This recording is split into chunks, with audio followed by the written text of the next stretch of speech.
பெரிய துயரம் பார்க்குறேங்க. பாஜகவினர் யாருமே நம்பிக்கையில் இல்லை. இப்ப இல்லை, அவர்கள் தேர்தலுக்கு முன்னாடியே நம்பிக்கை இல்லை. பல பேர் ஃபோன் பண்ணி என்ன தலைவரே, என்ன ஆகும் தலைவரே, என்ன ஆகும் தலைவர், ஏதாவது சொல்லுங்க, ஏதாவது பொழைச்சிருமா, ஏதாவது காப்பாற்றுவோம், இப்படியே தான் இருந்தாங்க.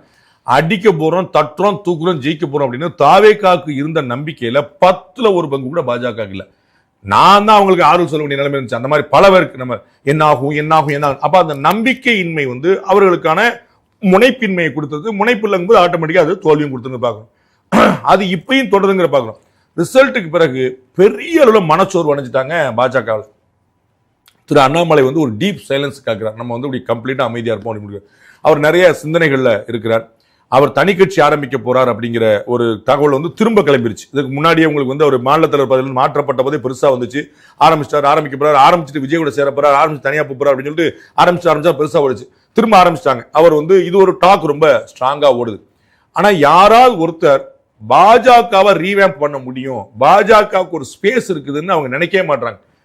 நான் திரும்ப திடமா நம்புறேன் பாஜகவுக்கு ஒரு பெரிய ஸ்பேஸ் இருக்கு.